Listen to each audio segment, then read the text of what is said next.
Mary's brother Joe, seen on the right in this 1978 photo, encountered financial problems and declining health in Los Angeles, so we needed to go and bring him back to Chicago.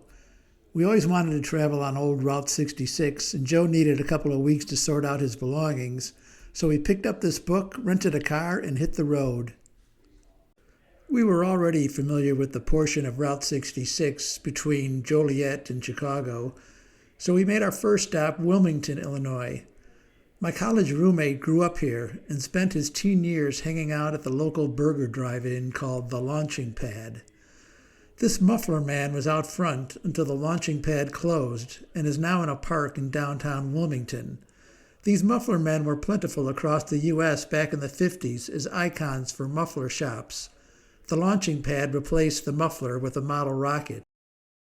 The Schutten Aldrich House dates from 1856 and is reputed to have sheltered runaway slaves as part of the famous Underground Railroad. From Wilmington, we passed through Braidwood, home of the Polka Dot Diner and its 50s figurines, and then through Dwight with its Romanesque depot, now on the National Register, and the First National Bank, designed by Frank Lloyd Wright. The Welcome Center is an old Texaco station. Next on the road was Pontiac, where we visited the Route 66 Museum, the first of several of Route 66 museums we would encounter in the coming days. That entire block is decorated to resemble its appearance in the 50s. The museum itself included a number of artifacts from those days, including old license plates, furniture, and fashions. We then jumped back in the car for a short drive to Bloomington Normal, where we spent the night. The next morning, we started the drive towards Springfield. We had visited Springfield often, but never went inside the State House. There's a plaque outside now commemorating Obama's speech that kick-started his 2008 campaign, as had Lincoln.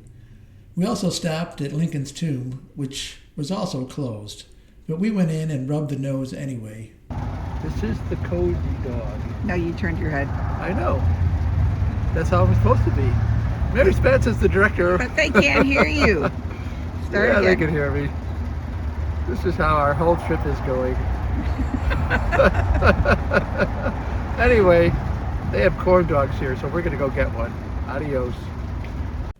Actually, it was too early for a corn dog, so we jumped in the car and headed towards St. Louis. In Collinsville, Illinois, we stopped at Freddy's for lunch. They had a photo of Freddy's family, and the blonde kid looked a lot like me at that age. If only I was heir to Freddy's Burger Kingdom. In St. Louis, we stayed on the campus of Washington University, a school that never would have let either of us enroll. We had lived in St. Louis between 2009 and 2011 when I worked at U.S. Transcom, so there wasn't much there we hadn't already seen. However, there was a place I wanted to eat. This is Fitz's Root Beer in St. Louis. Delicious root beer. And they make it right here.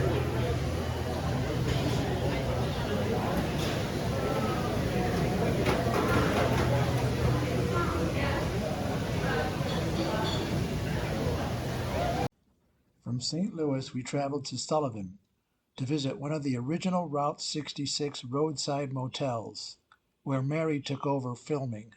This is Shamrock Court in Sullivan, Missouri. That's how you're going to say about it? Yeah. I got to the leak over here. Oh, great. Got that on camera too.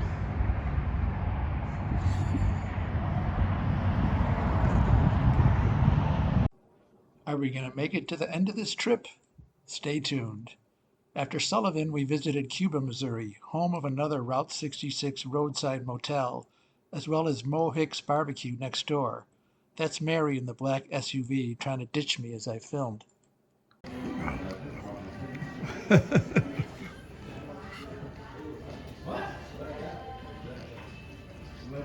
What was this place called? Mohick? Mohick Barbecue. I guess someone doesn't like to be filmed while they're eating. The next stop was Springfield, Missouri, home of the original Bass Pro Shop. Mary said she needed a new hat, so that's her going in. I had to use the bathroom, so I ventured inside as well. The place is ginormous, a virtual theme park for hunting and fishing enthusiasts. Inside is a 4-story waterfall as well as a 140,000-gallon aquarium. Brad Pitt grew up in Springfield, but he must not hang out at the Bass Pro Shop.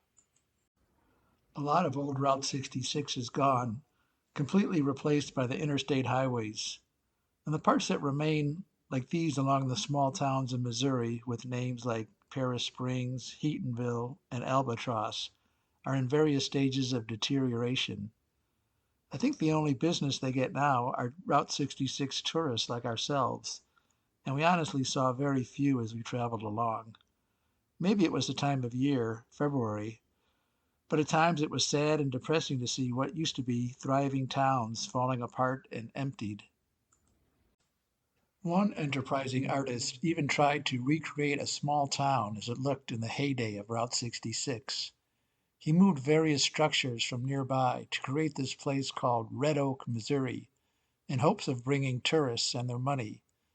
But the only tourists he brought today had large, gelatinous, pasty heads. In Carthage, Missouri, one of our last stops in Missouri, we visited another of the original Route 66 motels, the Boots Motel. You know, the man next door to me growing up on Chicago's South Side was named Boots. Don't remember him ever wearing boots, but that's a story for another video, or maybe my shrink. The Jasper County Courthouse, built in 1895, is also located in Carthage. On to Joplin. These are the largest falls in Missouri, the Grand Falls, near, no, it's actually Joplin. As you can see, Route 66 cuts just a small path through a corner of Kansas, so it was on to Oklahoma's first stop, Chelsea.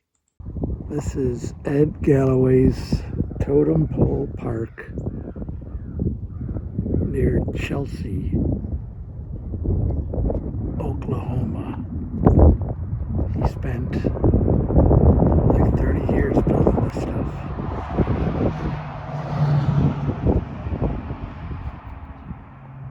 The next stop was Claremore, hometown of philosopher-poet Will Rogers, who never met a man he didn't like, but closed his museum before we could enter.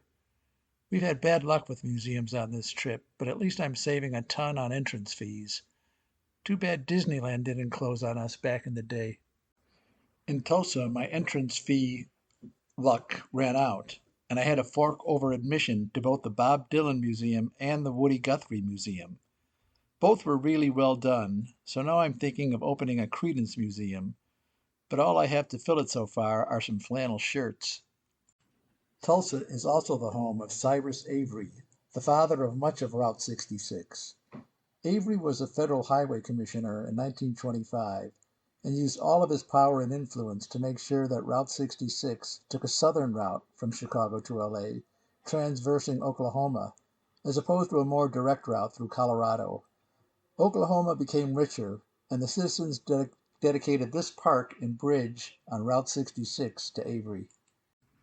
We also visited Black Wall Street in Tulsa, site of the infamous 1921 race riot, when 39 people were killed. The city has dedicated a couple of museums to tell that story in historic photos and press clippings. From Tulsa, we stopped in some of the small towns along the way to Oklahoma City. This is Sapulpa, Oklahoma, an old Gulf gas station. This is the Rock Cafe in Stroud, Oklahoma. Built from the rocks that were excavated when they were building Route 66. So there's Route 66 where the road bends. There's our car. And then this is the Route 66 Interpretive Center in Chandler. And then Route 66 continues, and that's where we're going. This is the Seba Motorcycle Museum in Warwick. Coming out of Warwick, there was a detour on Route 66 towards Oklahoma City, and we ended up on this rather rough red dirt road for about 20 miles. I could almost hear the banjos from Deliverance echoing from the small frame houses out here. That's our car after we went through those red roads. And now we're here at the round barn in Arcadia. There's Route 66. This is Arcadia. Here's the round barn.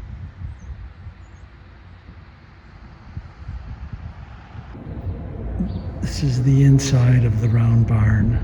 No running, Mary.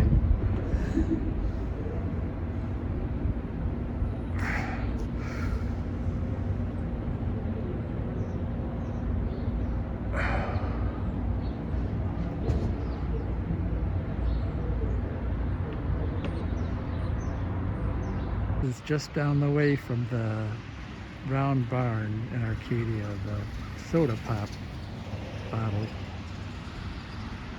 outside a service station. We made it to Oklahoma City for lunch, but we had spent a couple of days here just 3 years ago when traveling back from Austin. So we pressed further into western Oklahoma. This is Lucille's in Hydro or Weatherford, Oklahoma. This is the Route 66 Museum in Clinton, Oklahoma. On Route 66, of course. Here's Beth took some pictures inside.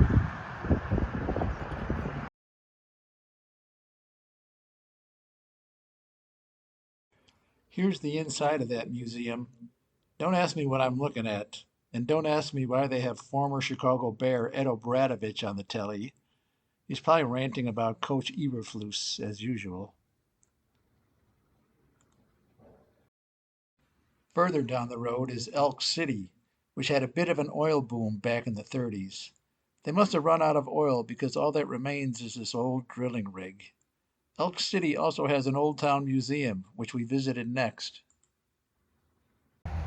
This is the Old Town Route 66 Museum in Elk City.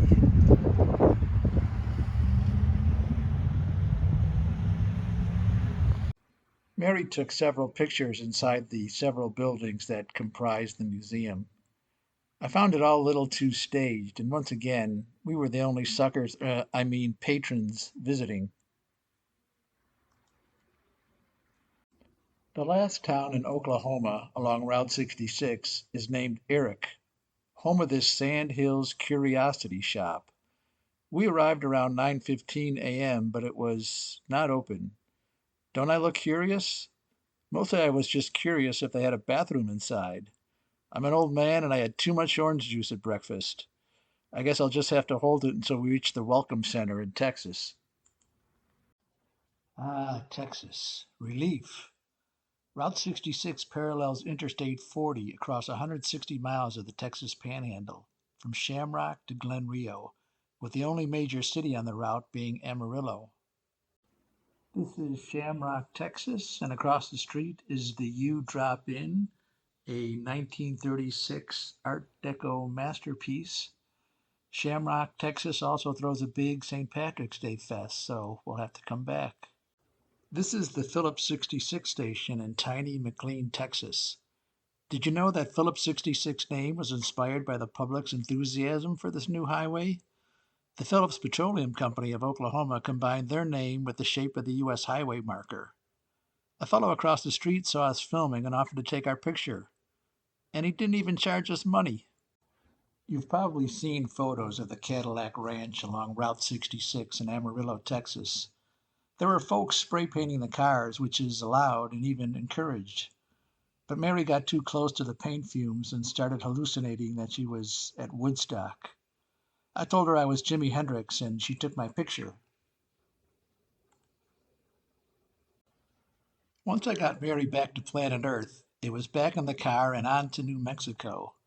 Neither of us had ever been to New Mexico, so we were excited, and like Albert Brooks in the movie Lost in America, We have to touch Indians, see the mountains and the prairies, and the whole rest of that song.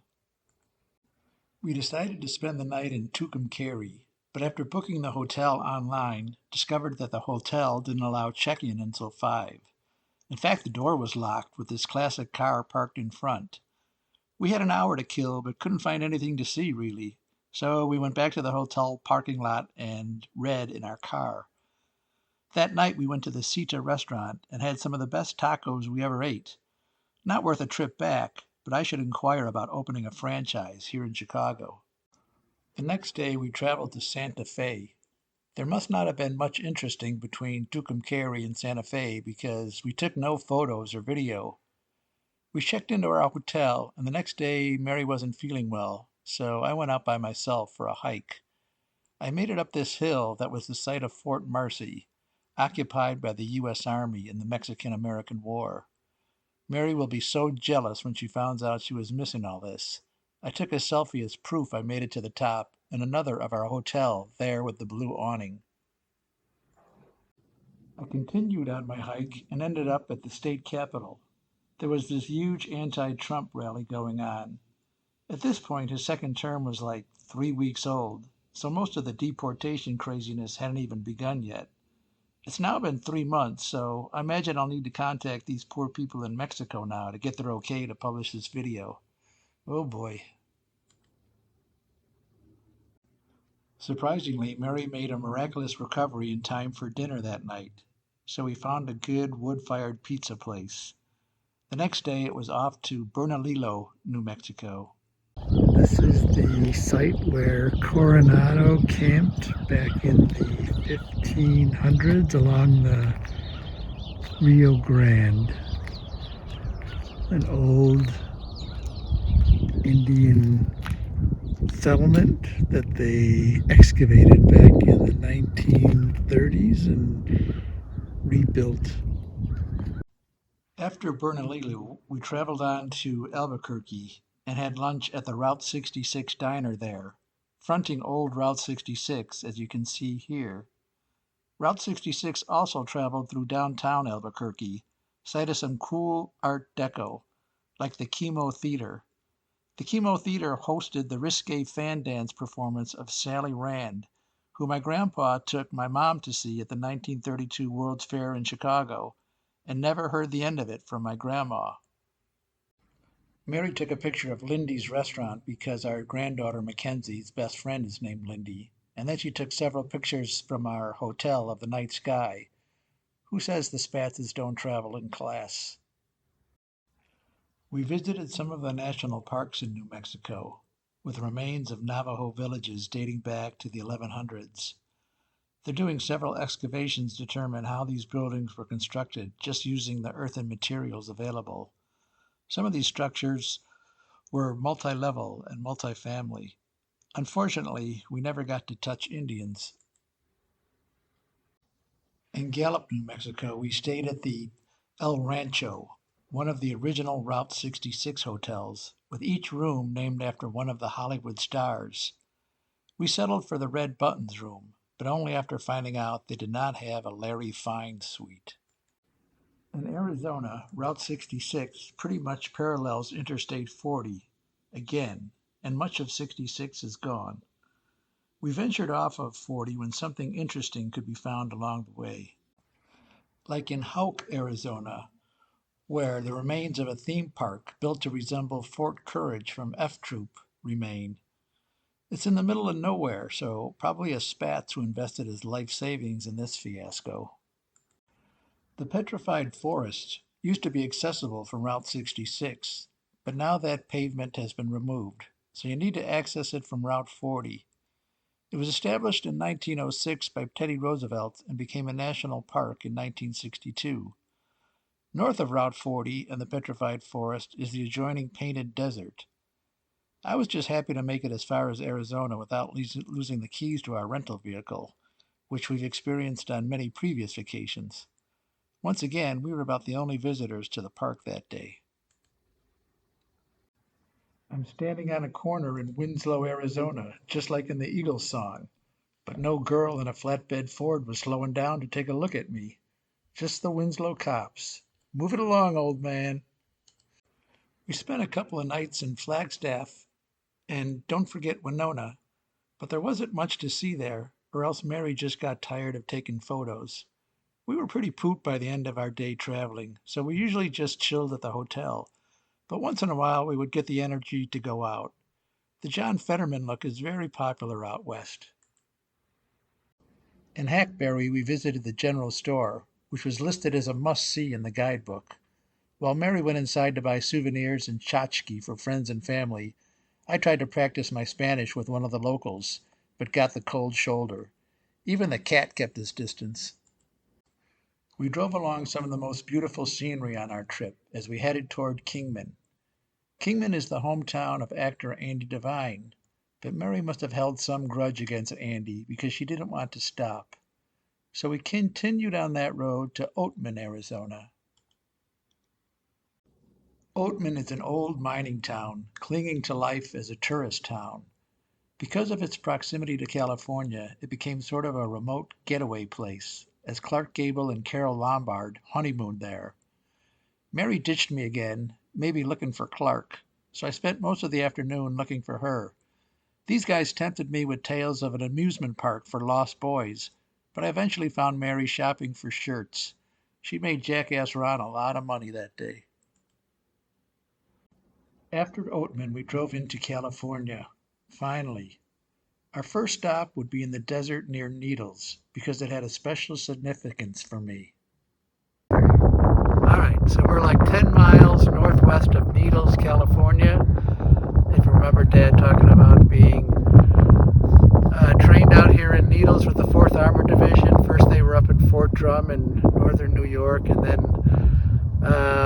Eisenhower thought they might have to fight in North Africa, so they needed to train in more of a desert atmosphere.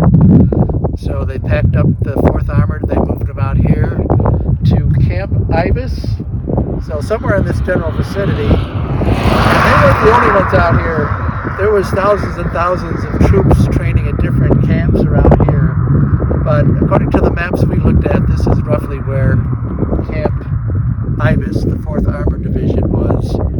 And if you also remember Dad's stories about he was on leave, went home, saw his dad. His dad wasn't doing so good because he got injured in that fire.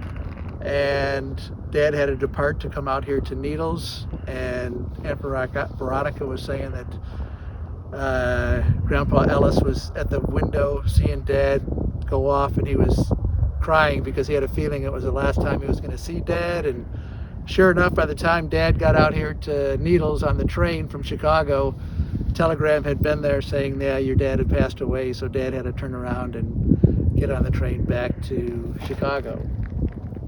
But this is it. Pretty desolate. Near Needles is the town of Goffs. We visited the schoolhouse, which during the time Dad was here was used by the Army as a recreation center for USO dances and an occasional beer. It's a really desolate stretch of California until you reach San Bernardino. Just some very small towns with few remnants of Route 66. Mostly all we saw were a lot of very long trains. Trains taking goods from the ports on California's coast to the interior of the USA. These trains were even longer than the ones that kept me waiting in traffic back in Chicago. In San Bernardino, we visited the site of the original McDonald's, created by the McDonald brothers. That actual restaurant is gone now and replaced by a McDonald's museum that features a lot of the menus and promotional items offered by McDonald's over the years. We also visited the California Theater in San Bernardino, the theater where Will Rogers made his final appearance. It's still being used today for live performances. A little west of San Bernardino is the town of Rialto, where we visited the Wigwam Village. There were 7 of these motels built across the country, the last being here. Individual rooms, each were designed to look like teepees, and they featured pay-per-listen radios, but that still wasn't enough to convince Mary to stay. The day we finally arrived in LA, we first stopped in Monrovia, which had a nicely restored Old Town area, and then Pasadena, because I always wanted to see the Rose Bowl. Fortunately, we arrived in LA on a Sunday, so traffic was minimal. We drove out to the suburb of Thousand Oaks, close to Westlake Village, where Mary's brother Joe was living. The next 2 weeks were spent packing him up and selling his 1998 Mazda 626. Once we got Joe packed up, he and Mary flew back to Chicago. Our daughter Beth was in LA on business, so she and I spent a few days visiting some of the trendy shops and restaurants in town. We also took in a comedy review at the famous Groundlings Theater. It was good, but not as good as Second City, of course. Beth then flew to Phoenix, and I spent a few more days in LA because I had to reach the end of Route 66. Santa Monica, end of the trail.